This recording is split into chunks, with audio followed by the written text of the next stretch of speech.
What's up, YTPC? New to Cobbs?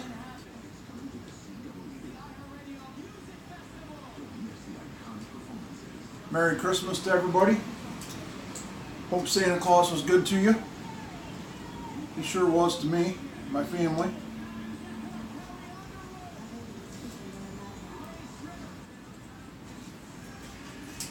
Quick housekeeping by Eric Mills, custom cob with Peterson's Gold Blend in it. And drinking my Leinenkugel Snowdrift Vanilla Porter, which isn't open yet, but there's a reason. This is cool. My son and my daughter, shoot on a school trap league, and one of the fathers, we're pretty good friends with him, he made his own forge and started blacksmithing stuff. And my boy brought this home. It's a railroad spike that he did on his forge to open my beers.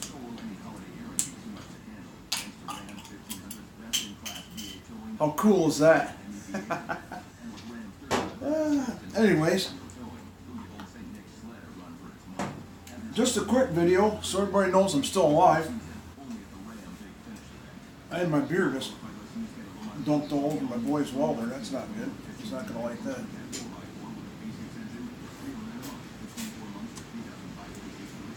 Can't put it down there. A cat will want to lick it. Anyways, a lot of stuff's been going on. A lot of cool shit. One being, I don't know how long ago I've done a video, but as a surprise Christmas present, my son's an electrician / welder. He put a new 200 amp service in our basement of our house to update our electric from the old screw-in fuses. And a week after he did that, then we went and I bought everything to run actual power out here in the garage. So we have a 100 amp service out here in the garage. Then while we did that, it was right before the Michigan-Ohio State game, so we decided to get our wood stove plumbed in. It's not 100%. I mean, it works. It's not really, we got it in a day. It's plenty hot and it works, and Mama's happy, so that's cool. So now I can do my videos out here in the heat.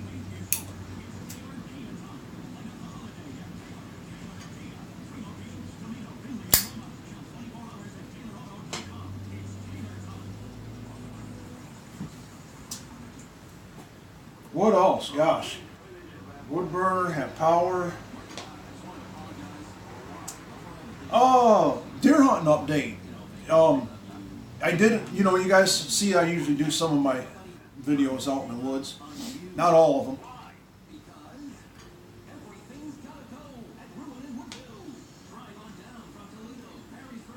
I bought that new Henry lever action 357.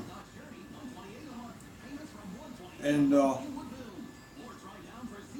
put a scope on it and got it all dialed in for the second Ohio deer gun season, which was December 15th and 16th. It was a Saturday and Sunday. It's just the 2 extra days they give us 2 weeks after the actual week-long gun season. And not to bore you with a bunch of BS, but Dad and I hunted in the ground blind again, and I don't do any videos when I'm with somebody else. I don't know why, I just don't. And I didn't smoke a pipe when I was down there. I think I kind of talked about that a little bit. I had planned on giving him that ABB Brown pipe that I finished, but with his health, I don't think that was a good idea. So I still have that, which I'll come back to that later on in the video. So go to this extra 2 days of gun season. Windier than shit on Saturday morning when we hunted. I mean, really bad windy. We saw, 6 or 7 deer. I'm not an antler hunter by any means, but they were all, none of them were bucks, and none of them would slow down to even pull a gun up on. So I couldn't hunt Saturday night.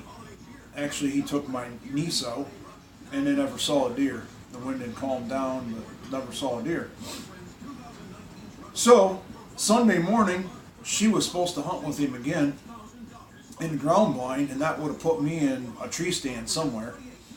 But at last minute, she backed out and couldn't go, so Dad's like, well, you might as well sit in the ground blind with me, so 2 eyes are better than one. So I'm like, yeah, that's a good idea.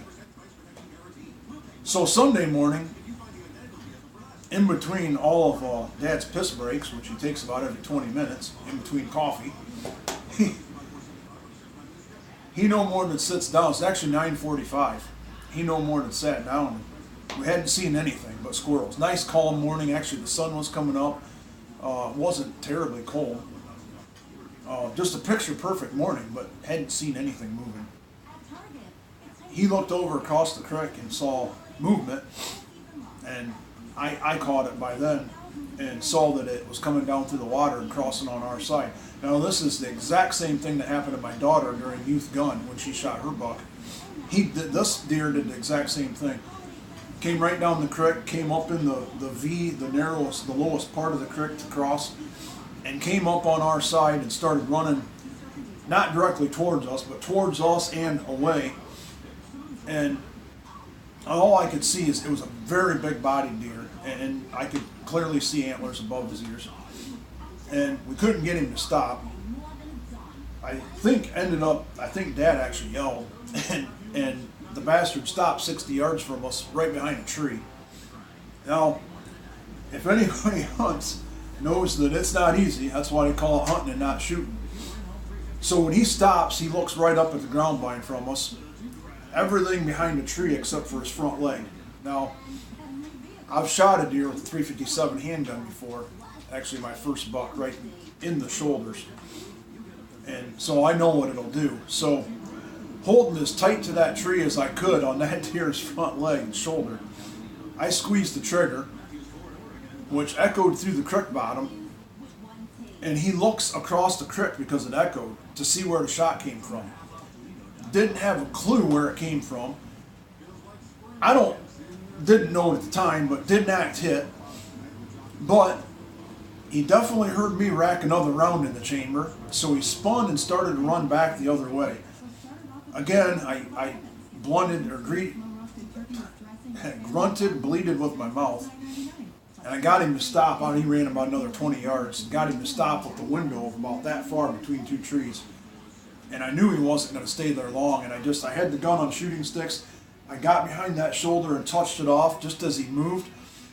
He didn't act hit, but he did run away with his tail down, and not a fast run, but I watched him for about 75 yards, and he got in some thick stuff, thick brush, and kind of on a curve. And I either thought he stopped or fell. I couldn't really tell. Like I said, he didn't act hit at all. I didn't really see anything that indicated a hit. So I sit back down. You know, Dad can't see that way anyways. I played to him what just happened, and he says, well, let's just sit here, give it a little bit of time. Actually, he was finishing up another coffee. I looked down at the first spot where I shot the first time, and I see a white spot on the tree about chest high. I dialed the scope up and put it on that tree, and sure enough, yeah, I was a half inch to the right, and I nicked the side of that tree. So he drinks his coffee, and we get out. It was quiet. I mean, we're not making any noise. We have to walk around some standing water in the creek bottom before we get to where we were at. We got to that tree, and sure enough, you know, Dad's thinking, well, you know, maybe you grazed the tree and the bullet still hit him. And well, that's not the case. I mean, I hit the tree, and you could see where, I actually don't know where the bullet went, but it didn't continue through the tree, so it never hit the deer. So I'm feeling sick now. I'm like, you know, I mean, everything happened so fast. We didn't have much time. And so we walked the 20 yards to the next spot, and I get around that area, and I'm looking between trees. I look up at the blind. I'm like, yeah, he had to have been standing about right here. And I look down, and there's gray hair. Well, if anybody knows deer hunting, there's really not much gray hair in a deer's chest or lung cavity. So I'm thinking low or far back. But nothing had been through the creek that morning, and it was kind of frosty in the morning, so you could clearly see his tracks. They were huge. I mean, this deer weighed over 200 pounds field dressed.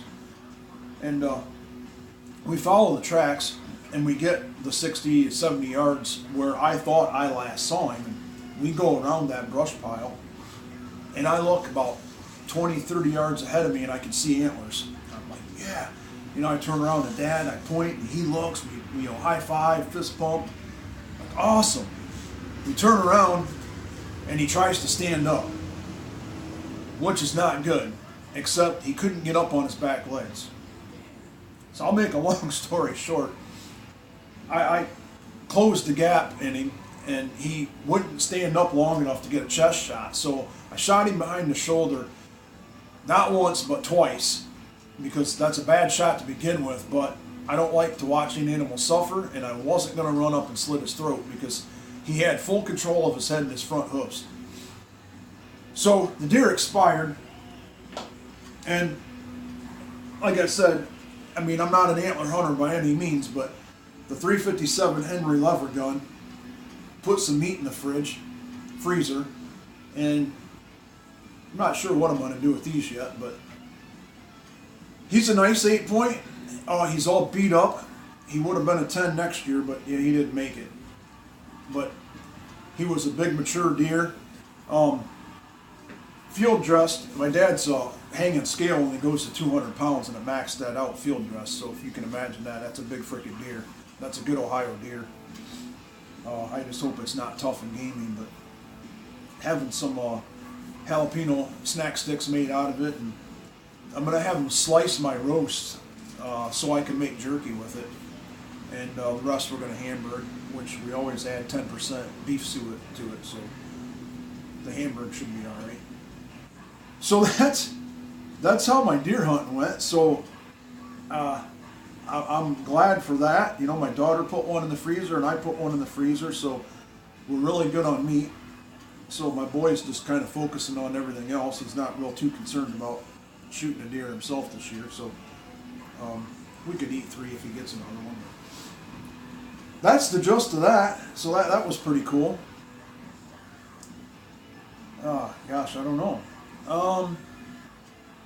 New Year's coming up. We don't usually have plans. We don't do anything New Year's Eve. Cook some steaks or something on the grill, I don't know. I have to work Monday. We have the option of working Tuesday, but I'm probably not going to.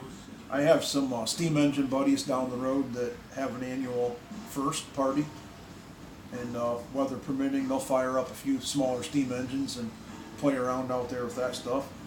So that's all cool. That's about it.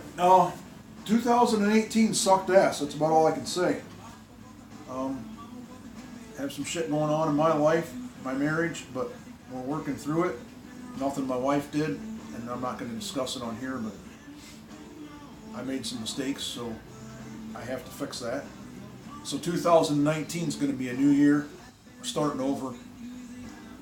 Next year will be our 25th wedding anniversary, so I want to make it something special. I'm more than over that. So anyways, I'm going to stoke some more wood in the fire and stoke some more tobacco, and we'll talk to you guys later.